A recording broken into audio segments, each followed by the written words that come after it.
Salve, salve, torcida Cruz Maltina, tudo bem com vocês? Sejam todos muito bem-vindos aqui no canal.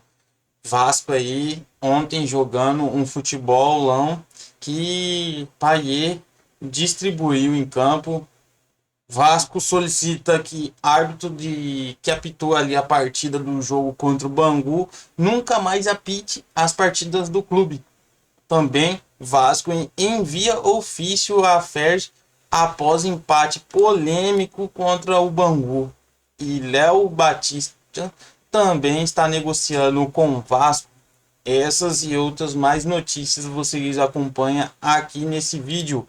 Já vou deixando aos créditos ao canal ESPN, programa Futebol 360, trazendo notícia do Vasco sempre atualizada para vocês pós-jogo, pré-jogo. Enfim, mercado da bola também está agitadíssimo no Vasco. Para você aí que é vascaíno da Gama, já vou também pedindo para você se inscreva no canal. Você que ainda não é inscrito, deixa o seu like e o seu comentário também, que nos ajuda muito dentro da plataforma. Vamos acompanhar a matéria aqui que eu separei para vocês, que tá top. A arbitragem polêmica aí do jogo de ontem. Foi muito prestado precoce ali aquela expulsão. Vamos acompanhar a matéria aí, vamos ver o que os comentaristas dizem a respeito da partida de ontem. Acompanha aí até o final que tá top. Temos números do Payet na tela do nosso F360 para a Natália falar um pouco também desse empate entre Vasco e Bangu e sobre esse camisa 10. Muito pelo Payet, pela atuação dele, como disse o professor, o comprometimento dele com o time, o fato dele ter se dedicado para entrar numa condição física em que ele possa extrair o melhor dele dentro de campo. Então isso tudo faz diferença. Então, para o torcedor que acompanha o Vasco, que está no dia a dia do Vasco, olha hoje vê um cara, um camisa 10, que tem uma qualidade técnica que poucos no Brasil, 10 hoje, tem, e ele faz a diferença no futebol do Vasco. Aí você pega um planejamento que vai devagar no mercado, mas que vai de forma ali consciente para montar esse time e gerar profundidade no time. Você tem uma continuidade de um trabalho do Ramon que não há perspectiva de que seja interrompido, né? A tendência é que as coisas aconteçam e ele tenha uma vida um pouco mais longe aí em relação ao trabalho. Eu acho que só tem notícias e expectativas boas para o vascaíno nessa temporada. Vai ser campeão? Não sei. Pode beliscar um carioca. A gente não sabe como as coisas vão acontecer. Mas é um Vasco que tem uma tendência a ser muito mais competitivo do que foi na temporada passada. Eu fecho com o Dom, que é a grande notícia, porque notícia, novidade, news, em inglês, novo. O Veiga não é novidade. Sim. Eventualmente... Hulk não é novidade, jogando Hulk muito. não é novidade. Um Gustavo Scarpa, mesmo estando fora por uma temporada, pelo que já mostrou, também não é novidade. Agora o Payet... Alan Patrick não é novidade. Eu acho que o Payet... De La Cruz pode ser novidade. De La Cruz pode ser uma novidade, mas mesmo assim o De La Cruz já chega chegando, já chega em forma, em ritmo. A expectativa dele já é alta. Ele jogar, a última partida dele pelo River Plate, ele era protagonista. O Payet é essa coisa da retomada, talvez ele proporcionalmente, claro que o Suárez é fora de série e mais fazedor de gols, mas proporcionalmente talvez o Payet passe a ocupar aquele espaço do cara que a gente fala, sobra no futebol brasileiro. Aquele cara ainda com potencial. Eu vejo um futuro bem promissor para o Payet no Vasco. A gente já comentou sobre a expulsão do Jair ali no início do jogo. Teve reclamação. Como é o nome do rapaz? Canela? Gabriel Canela? Gabriel Canela. Que fez o gol do Bangu. Muita gente no Vasco, jogadores, o próprio Ramon Dias, torcedores, obviamente, também, reclamando que ele merecia ter sido expulso num lance semelhante. E a gente tem o Ramon Dias falando sobre a arbitragem. Lembrando, daqui a pouco a gente tem a nota do Vasco para a gente mostrar, mas vamos antes com o Ramon Dias. Vamos lá. Creo que es una lástima que en partidos donde son partidos importantes para los equipos grandes que tienen que tratar de clasificar y siempre jugando de la mejor manera. Me parece extraño que la federación manden este tipo de árbitros que no son profesionales. Por eso ocurren estas cosas, porque si realmente fueran árbitros de alto nivel, estos inconvenientes no pasarían en ningún momento. Al contrario, sería muy bueno para el espectáculo que la federación mande de otra categoría, de categoría mucho más alto los árbitros. porque es difícil en situaciones que no resuelven y principalmente también que en esta situación no está el VAR. Al no estar el VAR, pasa lo que pasó con Jair, que fue una jugada, fue fuerte ahí, pero no para el tipo de expulsión. Recién comenzaba y el espectáculo cambió completamente. A pesar que Vasco tuvo muchas situaciones, para mi punto de vista hicimos muy buen partido, el equipo va creciendo, el grupo se está integrando mucho mejor, pero vamos a seguir trabajando. E a gente tem a nota oficial aí do Vasco. O Vasco da Gama SAF enviou ofício à Federação Estadual, né, de Futebol do Rio de Janeiro, requerendo que o árbitro da partida, o senhor Tarcísio Pinheiro Caetano, nunca mais componha a equipe de arbitragem em jogos do Vasco da Gama SAF, em qualquer função e ou competição. E também esclarecimentos sobre decisões da arbitragem hoje. É a nota oficial do Vasco e a gente tem a apuração do nosso Rafa Marques, que revoltou o Vasco, Tarcísio, né? No jogo de ontem contra o Bangu, não apitará mais jogos do time no Carioca e pode ser afastado pela Federação de Futebol do Rio de Janeiro, André. Eu não gosto desse tipo de posicionamento. Você pode exigir uma punição, demonstrar sua insatisfação, mas assim, o cara não pode, de repente, ter a punição, ter maior capacidade de treinamento e tudo mais, evoluir. Assim, essa coisa de nunca mais, eu acho que foi muito taxativo e expõe demais o cara, embora ele tenha, a meu ver, tenha tido decisões equivocadas na partida. Eu tô contigo nessa, concordo com você. O clube tem total direito de reclamar, de se indignar, de se revoltar com a arbitragem, mas se todo clube, quando um árbitro erra contra ele, for pedir para o árbitro não apitar mais nenhum jogo do clube, daqui a pouco vão ter que buscar árbitro não sei onde, na Jamaica. Vão ter que tirar os aposentados da aposentadoria. Isso era muito comum nos anos 70, 80, nas transmissões de rádio. Eu falava assim, o clássico, não se sabe quem apitará porque tal árbitro está vetado pelo Palmeiras. Tinha até não é novo isso, vetado, né, professor? Vetado. E tinha jogos que acontecia justamente isso. Um clube vetava alguns árbitros, o outro clube vetava os outros árbitros, e aí reduzia muito a possibilidade. Aí mandava o Dulcídio Vanderlei Bosquilha. Que era bom árbitro, mas também teve algumas passagens ali, né? Teve sim, mas era polêmico. Os clubes vetavam árbitro, né? Tinha até uma expressão para isso, tal árbitro vetado. Acho que não é o caso. Tem que reciclar o árbitro. Exato, é isso. Na verdade, tem que se profissionalizar a profissão aqui no Brasil. A arbitragem tem que ser profissionalizada.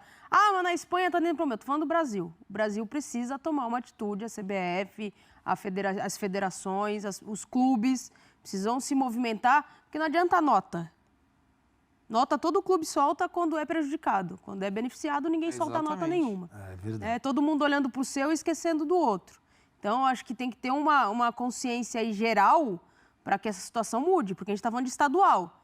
Vai começar a Copa do Brasil, vai começar o Campeonato Brasileiro. E aí a gente está falando, mas tem o VAR. Mas quantas vezes a gente viu erro com o VAR?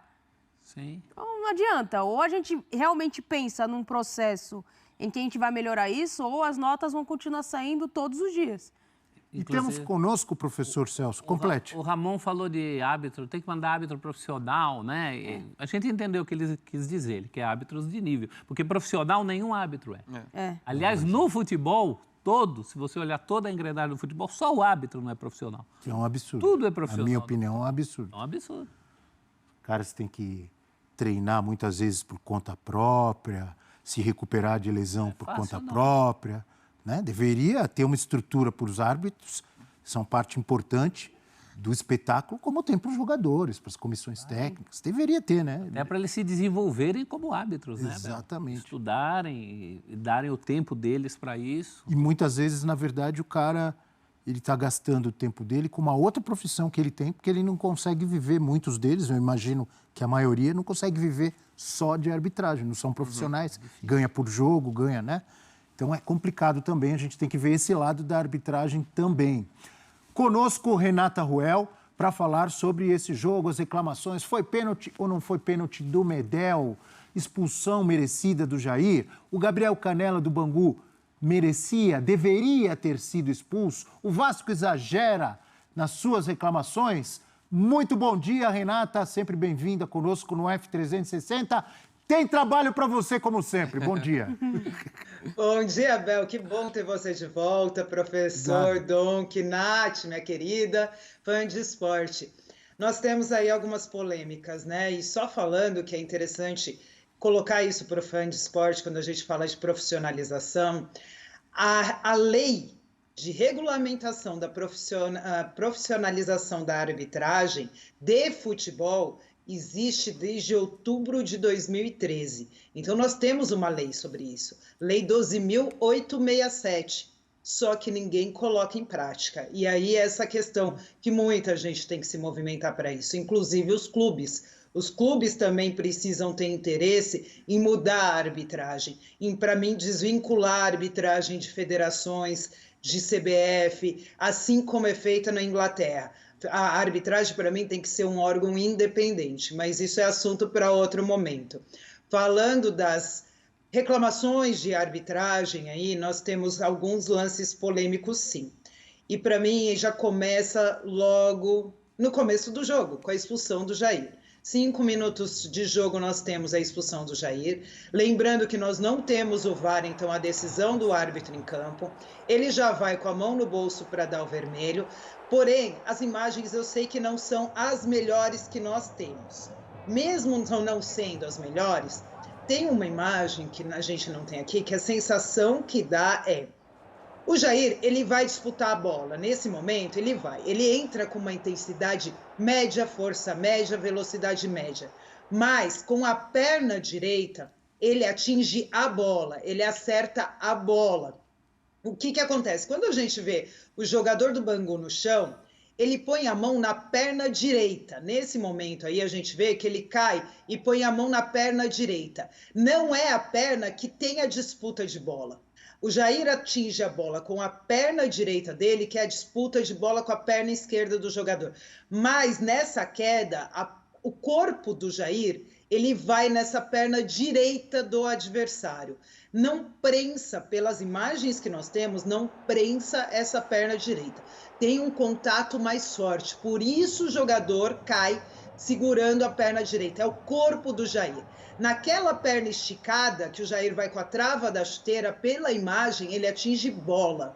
Então, dentro das orientações, dentro da força média, velocidade média, aonde atinge, como atinge, o pé esticado atinge a bola, o corpo atinge a outra perna, mas a perna direita do adversário, mas não prensa essa perna, para mim caracteriza cartão amarelo.